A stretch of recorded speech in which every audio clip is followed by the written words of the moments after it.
Hello, I'm James from Gear4music, and I'm here with Tom from Arturia, and we're here talking about the new Arturia Polybrute 12. So Tom, what's it all about? Right, Polybrute 12, quite a bit to unpack. You're a Polybrute user. Very proud Polybrute 6 owner. Yeah, so we don't need to get under the hood with you quite as much. Hopefully you'll show me some things that even I don't know. So Polybrute 12, as its name may infer, is actually a 12-voice version of the Polybrute. You may notice that it's physically bigger. You know, it's a chonk on the side and it's a chonk on this side as well. It has 12 voice cards internally, hence the extra size, but not just 12 voices of polyphony.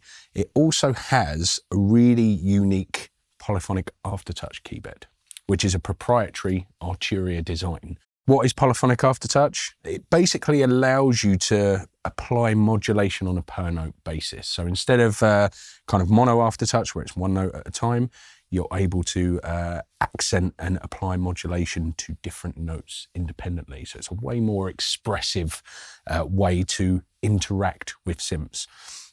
Looking at the kind of history of aftertouch, you know, synths were very much on-off switches at the beginning, and then we had velocity, and then we had mono aftertouch, and polyphonic aftertouch is the sort of evolution of that technology.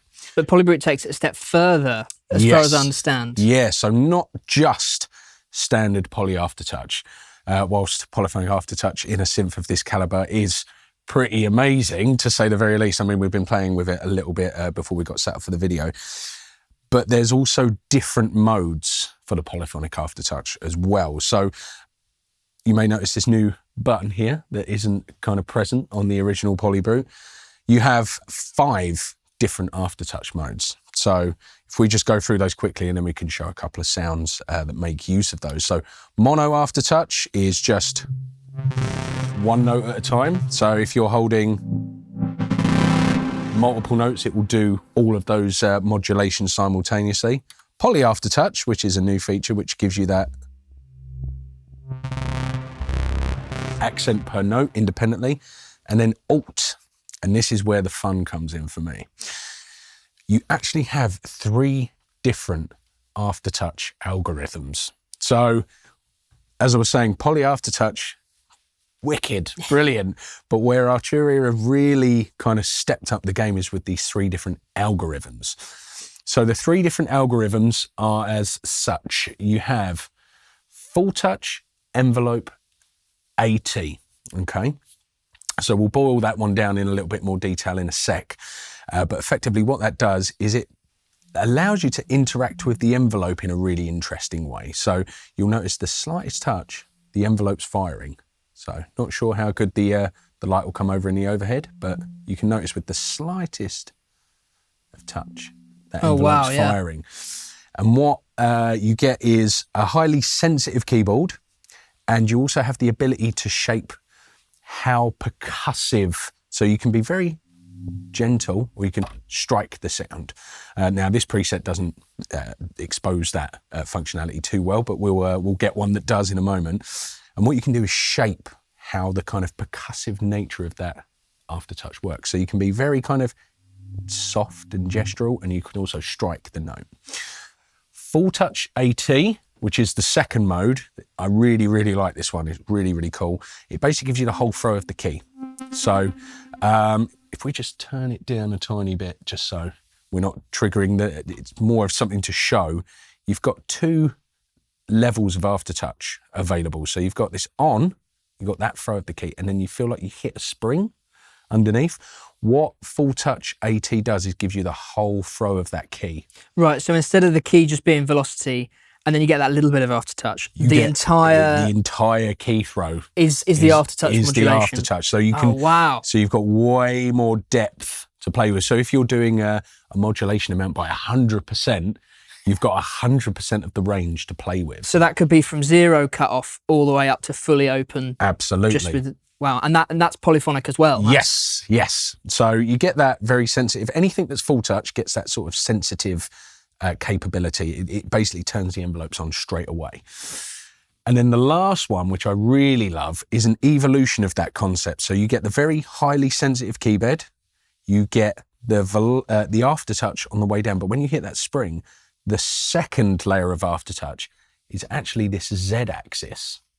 So you can actually get 2 modulation destinations on the aftertouch. So you've got on, so that could be, let's say, filter cutoff, and then on the way down, that could be pitch or the metalizer. Right, so it's the same as the previous one where you've got the whole key, but as soon as you get to where the regular aftertouch is, if it was in mono mode, for example, you can have something else as well. Yeah, absolutely. Fantastic. And because it's a modulation destination, or a source rather, sorry, you can assign that anywhere. So yeah, you can have 2 distinct lanes of modulation. So it takes a little bit of getting used to fully make use of the capabilities of that keybed. But the thing you'll find is instantly you can play. There's a brass sound we were playing with, which I think is, I'm just going to find it.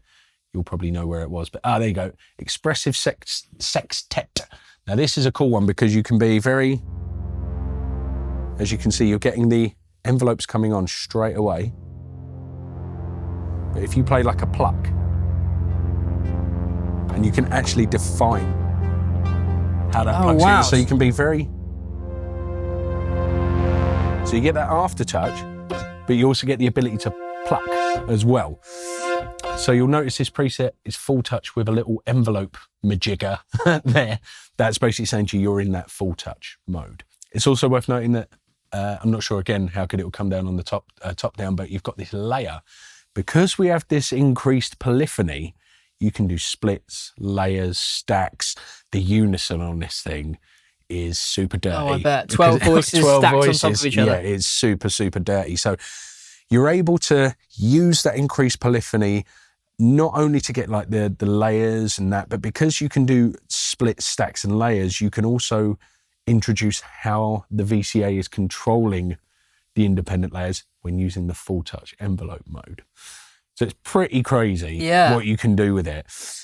So yeah, for original Polybrute owners that might be coming in to try this out, it's worth knowing that a lot of your favorite kind of Polybrute presets are in here, and they have been revoiced to make use of the polyphonic aftertouch capabilities. So there was an update on the original Polybrute a few years ago, about a year ago actually, which added duophonic aftertouch, which was really cool.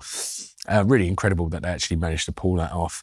So a lot of those sounds were already ready to work with poly aftertouch. So Brute Embrace is actually the first sound, I believe it's the first sound on the Polybrute 6. So this one's, right.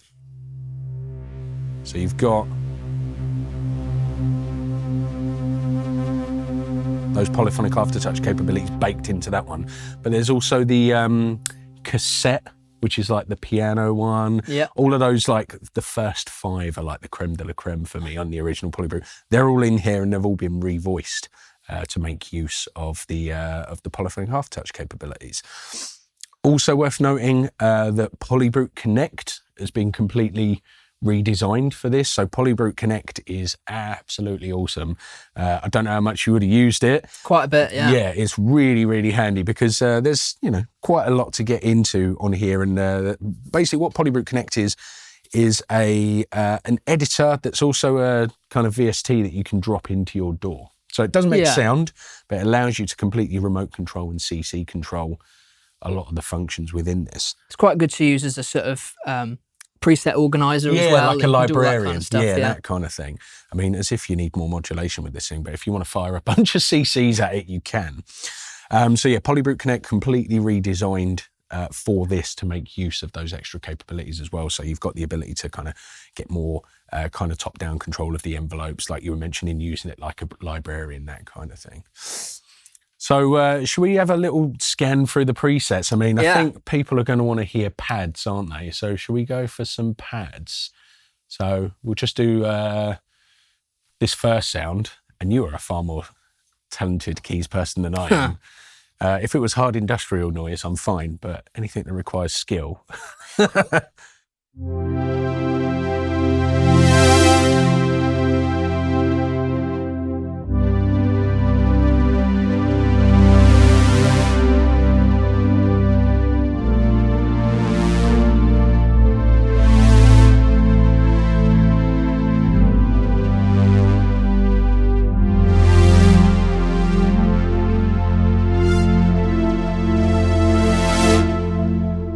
Oh, there's a lot of, you can really sort of lean into it, can't you, with the aftertouch, I mean. Yeah. I mean, this is the thing I really particularly like about this keyboard, because there's a lot of MPE controllers around, you know, you've got like the Hack and Continuum, the Osmos, the Linstrument, even Push 3 is an MPE controller. And in a lot of cases, you can't translate keyboard skills that easily to them. I mean, we did a video on the Osmos, and it took us a minute, both of us a minute, to kind of get into that. Yeah. Whereas with this, it doesn't feel totally alien. No, I mean, I know the original Polybrute was kind of made as a sort of player's keyboard, and this just takes it that step further, giving you more than you've ever had, really, as a player, without having to completely readjust what you're doing. Yeah, completely. I mean, that is the ethos behind this keyboard design. You know, it could have been a jelly thing or something like that. It could have been completely different, but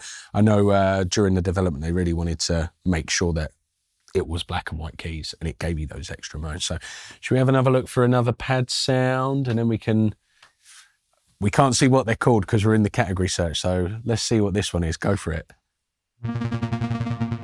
Oh, this is what we started on. Let's choose a different one. Let's choose a different one. I mean, that is a great preset, but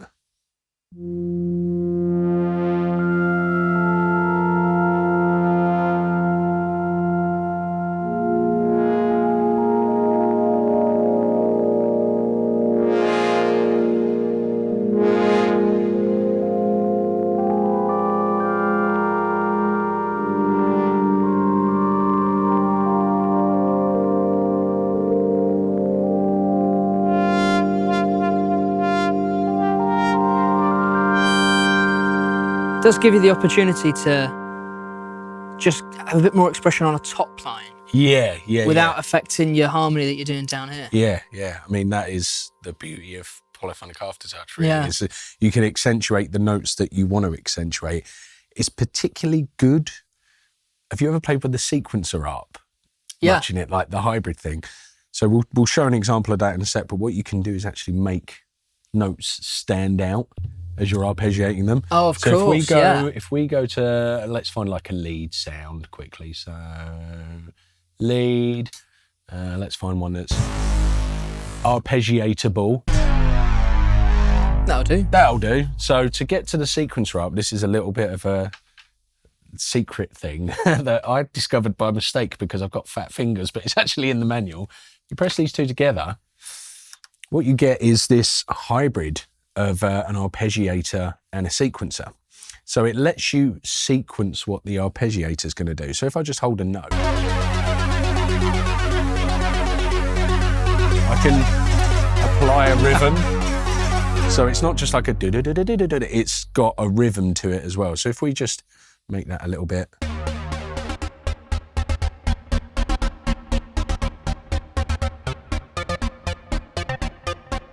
And what I was saying about having notes stand out, you can lean into maybe not that sound. Let's go for a slightly different sound. You know what? Let's go for an init.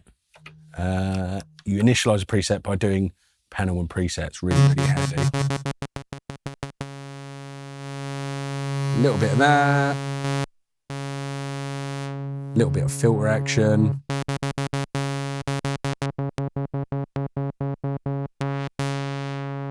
So back to the sequencer arp. Go to the sequencer mode. Let's punch in that. And then what we need to do is send that aftertouch to somewhere so we can hear that. So aftertouch comes up as a modulation source, and to assign a destination, should we do filter? Because that'll be like the most obvious thing to do. So to assign, it's got 3 default destinations, but to assign a destination, just wiggle the knob, select your modulation source, and you can choose the amount. So if we do, and take the envelope out, now we're doing that. So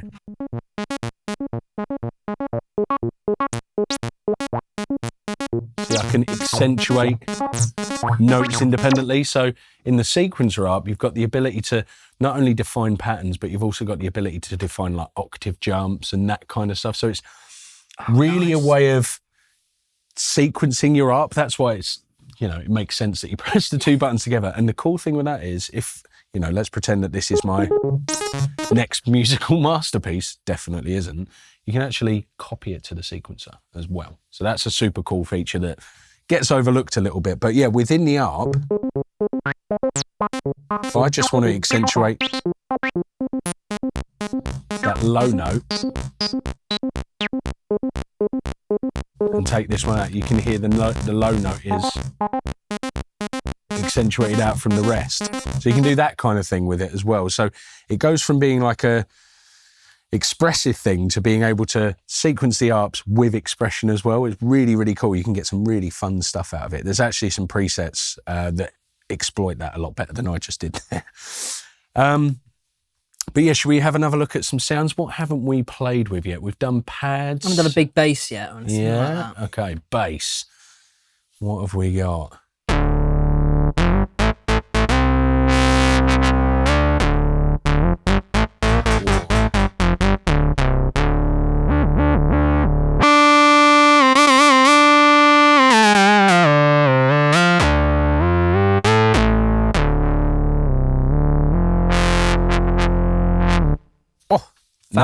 Another one. Oh, I think this is the 808 one, if I'm not mistaken. So give it a little a polyphonic wiggle. So it's a big kick drum with like some filter cut off as well. So if you're doing your kind of 808-y things, I mean, that is one for headphones and speakers, isn't it? I mean, I don't know if that's picking up anywhere, but there are things rattling in the room as we're playing it. The amount of bottom end that's on that. Should we do one more bass sound?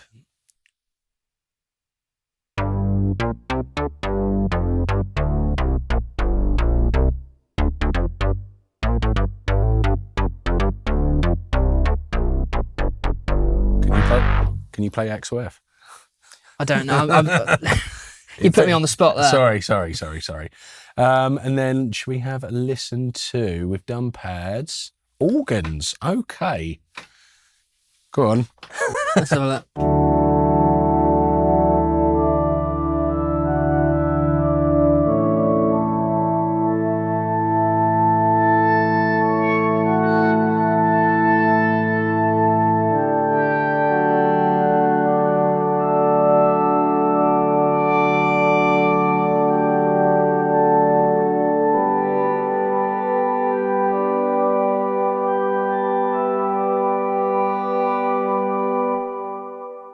That sound a lot. That's lovely, yeah.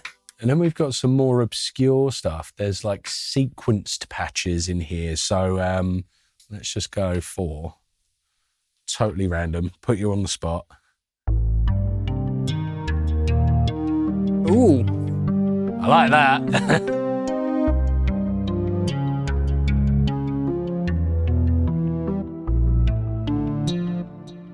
Another one.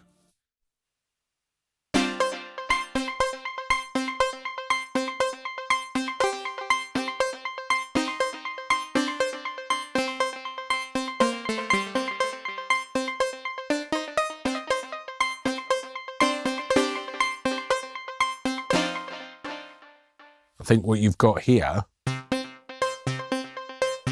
is, transpose of the sequence. So it's a split. Oh, I see. Okay. That one, yeah. So you can... So that's doing your transpose.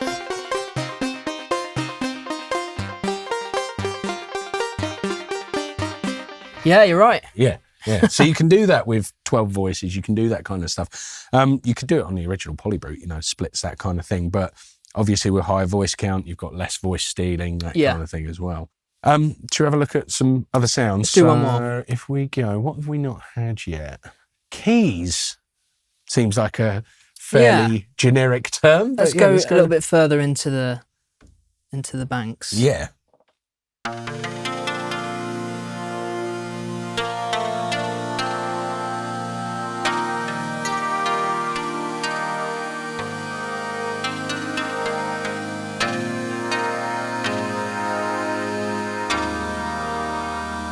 That sounds like there's a layer going on there. There's a padsy layer Yeah. and a plucky layer. And it's amazing how using the metalizer, you can get some really quite almost sort of digital sounding sounds. Yeah. One of my favorite things to do actually is to send the mod envelope to that and use that almost as a kind of filter, if you catch my drift. So doing more of an additive approach. So starting on something triangly and then plucking the metalizer, giving it a sort of... and if you combine that with a sync, that could sound flipping aggressive. Maybe we should do that.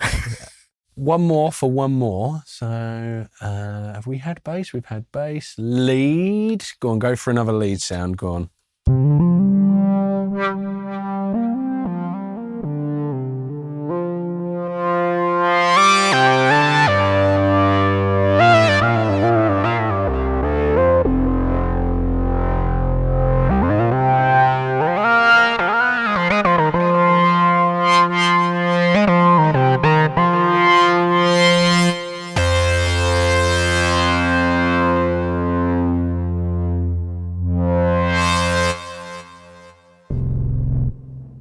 I was trying to work out what note you were playing there. So I think if we go off camera for a second, make a sound using one of our favourite polyphonic aftertouch modes, and then we can explain to the viewers what we've done and why we like it and why it's good. Let's do it. I think that would be cool. Yeah. Back in a moment. And we're back. So me and James have just been tinkering away and we've made a filthy pad sound. One thing we didn't mention when talking about the polyphonic aftertouch is the morphing capabilities of this synth is actually part of one of the polyphonic aftertouch destinations. So you could, in theory, have kind of two distinct presets under your finger. So the morph function on the original is just you can blend it using this or that knob there. You've got two different sounds that you can physically move all these parameters simultaneously between two different sounds. But here you can use the aftertouch to do that. Yeah. So there was a slight hack on the original. It's not a hack, it's intended functionality. Because the envelopes are polyphonic, you could send the envelopes to the morph and then get that sort of envelope evolving. So the way to think of the morph is you have two distinct settings of where the knobs are. So you have side A, side B, and it actually has these, my favourite bits are like the in-betweenies, where you're getting between like two different sets of controls. And that's actually what this morph control is for as well. So it's a three-dimensional controller. You're morphing, I believe it's the pitches, the modulation, and then you can have something else on that. I think it's the levels. Assignable. I think it's assignable as well. What we've done in this sound, we mentioned previously in the video that I like to use the mod envelope to control the metalizer to do more of a kind of additive kind of thing. So we've set that up. We've also sent the polyphonic aftertouch to the level of VCO2 and also to the FM, I believe. Yes, the FM. And rather than using the polyphonic aftertouch for the morph, we're sending the polyphonic LFO. So the LFOs have three different modes: mono LFO, poly LFO, and a retrig. So it acts more like a kind of envelope style. And we've sent that to the morph. And this is the result. I have touched a couple of knobs since we set it up. So go on. Right, pick a chord. G. G. Yeah. Right, you play the root. What? Where's that? That one there. Okay, cool. Thank you. All right.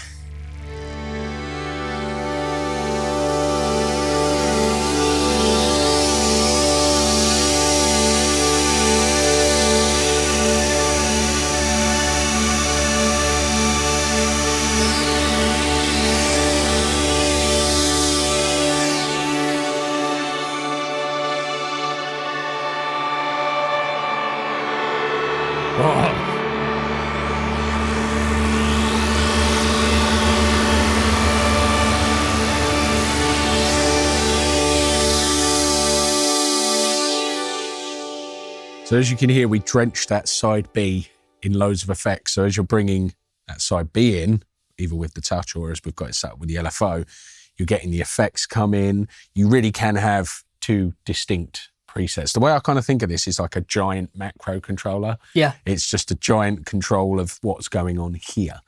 And pretty much everything that's variable that isn't just an optional thing. Yeah. You can move with that Yeah. with that controller. One of the things I particularly like to do with the Morphée is I like to loop the envelopes at different rates, which is quite cool. So as you're going through, it increases in speed, but you can also have like the filter increase and the VCA decrease in speed. You can get some really interesting effects that way. So yeah, that was our very quick sound, just showing off a couple of the capabilities of what this thing could do. Do you like it? I love it. Yeah. I mean, you know, I love my Polybrute. Yep. And this is just Polybrute, but more. Yeah. And with extra stuff thrown in, and particularly the 3 alt aftertouch modes. Yeah, they're awesome. They really are. It's also worth mentioning that this will transmit MPE as well. So if you have MPE capable software or a DAW that can digest that information, you can make use of all of that info that you're firing at it as well. And that's all through MIDI 2.0? Yes, yes. So if you have got something that's MIDI 1.0, it will digest the information but at a lower resolution. So you can still make use of it, but, you know, come on, MIDI 2.0, hurry up. But no, it's absolutely fantastic. It sounds amazing in the room. Make sure you watch and listen with headphones or really good speakers to get the full effect. Yeah. But thanks for bringing it along. It's been a pleasure. My pleasure, mate. Nice one, Dave. Nice one. So that was the Arturia Polybrute 12. If you enjoyed this video, make sure you give us a like, share it with your friends, subscribe, leave a comment. Any questions you got, we'll be sure to answer them. This has been Tom from Arturia. I've been James from Gear4music, and this is the Polybrute 12. We'll see you next time.